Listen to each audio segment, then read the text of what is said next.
परिषद होत असताना आपण सारेजण उपस्थित होतात. एक तासभर पत्रकारांच्या सर्वच प्रश्नाला मी अतिशय सौहार्दपूर्ण वातावरणामध्ये उत्तर दिलं. त्याच वेळेला शावा संघटनेचे काही सहकार्य आले आणि त्यावेळेला त्यांनी निवेदन देत असताना काय झालं ते आपण सर्वांनी मिळून पाहिलं. त्यानंतर त्यांनी ते पत्ते टाकले तरी सुद्धा मी शांतपणे त्याचं उभं राहून निवेदन घेतलं. एक सभ्य राजकारण म्हणून माझ्याकडनं जे करणं अपेक्षित होतं ते अपेक्षेपेक्षा जास्त सौहार्दाच्या वातावरणामध्ये मी केलं. उठताना निवेदन स्वीकारल्याच्या नंतर धन्यवाद म्हणून सुद्धा मी गेलो. तदनंतर मग मी खाली गेलो. पुन्हा लातूर शहरांतील बुद्धिवंत आणि वेगवेगळ्या क्षेत्रातील नामवंत यांच्याशी इंटरॅक्शन ठेवण्याचा कार्यक्रम होता. तो सुद्धा जवळपास मी 1.5 तास केला. त्यांनी कृषी क्षेत्रांतील, शिक्षण क्षेत्रांतील, वैद्यकीय क्षेत्रांतील, वकिलांचे, डॉक्टरांचे वेगवेगळे प्रश्न होते. त्यालाही सविस्तरपणाने मी उत्तर दिले. त्यावेळेला बाहेर काय घडलंय मला माहीत नाही, पण आपल्यामार्फत ज्यावेळेला घडलेलं समजलं त्यावेळेला मी कडक शब्दामध्ये त्याचा निषेध केला. राष्ट्रवादी काँग्रेस पक्ष अशा कधी कधी करत नाही. जे काय घडलेलं आहे ते अत्यंत चुकीचं आहे. माझी स्पष्टपणाची त्या संदर्भातली भूमिका आहे. सुरज चव्हाणांवरती काय कारवाई होणार आहे का? कारण ज्या पद्धतीनं पक्षाकडून म्हटलं जातं की बाबा आम्ही असं समर्थन करत नाही, मात्र ते कृतीतून दिसणार आहे का? बघू ना, त्यांना आज राष्ट्रीय अध्यक्षांनी बोलवलेलं आहे. सूरज चव्हाण रात्रीच कडे गेलेले आहेत.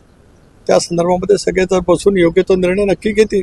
आम्ही आतल्या कधीच गोष्टीचं आयुष्यात समर्थन केलेलं नाही. माझ्या राजकीय जीवनामध्ये सुद्धा कधी झालेलं नाही. मी काल आपण बघत असाल, आपण शेतकऱ्यांचा किंवा पाऊस ओढ दिल्याच्या मधले इतके प्रश्न विचारले. मी सगळ्या प्रश्नाची सखोल उत्तरं प्रामाणिकपणे दिली. माझ्या कुठल्याही गोष्टीमध्ये काल घाई नव्हती, काय नाही.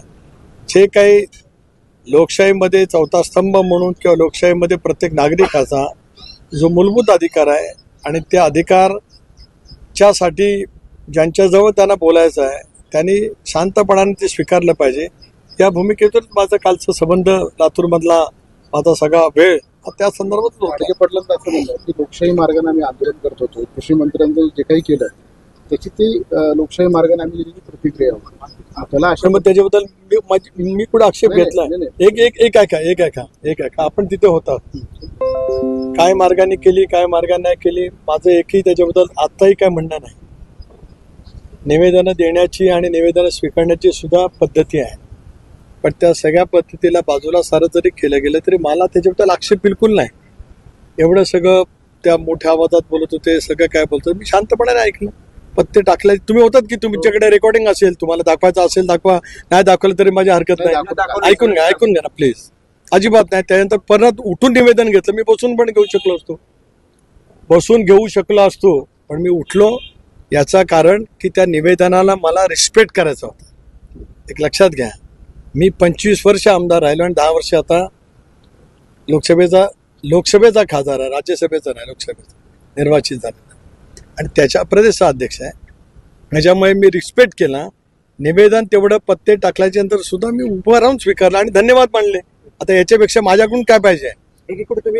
जे मी सांगितलं मगापासून 4 वेळा, जे घडले ते चुकीचं आहे, योग्य घडलेलं नाही. राष्ट्रवादी काँग्रेस पक्ष त्याचं कधीही समर्थन करणार नाही. धन्यवाद. समज देण्यासाठी बोलवलं, तुम्ही समज दिली का सर?